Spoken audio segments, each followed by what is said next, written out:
be talking about tanks. Tanks seem to be a source of confusion for a lot of people just because there's so many different tanks. Vapor tanks, liquid tanks, left-handed tanks, grilling tanks. They all have different fittings and different applications. First thing you have to remember, do not use a liquid tank in a vapor application. You can use a vapor in a liquid application because only the vapor will burn. The liquid will freeze everything up. I'm sure you've seen a frozen up regulator. Looks like your freezer after it's frozen up. That's because the actual liquid propane has made it through the tube and into your regulator. This will freeze it up just like your freezer. So what we do is we try to do a few things so you can't get this mixed up. If you look, this is a liquid tank.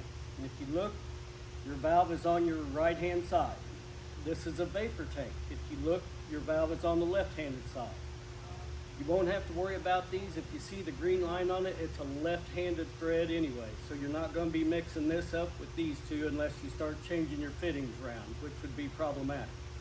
So just remember, even on your CPS, your grinders and everything, always use a vapor tank. I have people say, well, I'm using a vapor tank and it's still freezing up. Well, this happens all the time. I just had CPS in here and the guys from CPS were really good and we did some schooling on a few things, and just as same case as me, 8 times out of 10, if I have an engine running problem right off the bat, the problem is the tank. It's over full. It's either a liquid tank or it's over full, and people say, well, I filled it up to the weight that it's supposed to. It's easy to overfill them. Not all scales read the same at those propane filling stations, so just go by your own rules. Only fill it up 3/4 of the way, and if you have a question, there's a square bleeder at the very top of these tanks. Set it outside, turn that bleeder on. If you see any liquid coming out, then you know it's over full. Just set it outside, let it bleed off until all you get is the propane vapor. Turn it off, put it back on, you'll be good to go. But just remember, never use a liquid in the place of a vapor because it will freeze up the engine. It's just filling it up with liquid propane and just turn it into a block of ice.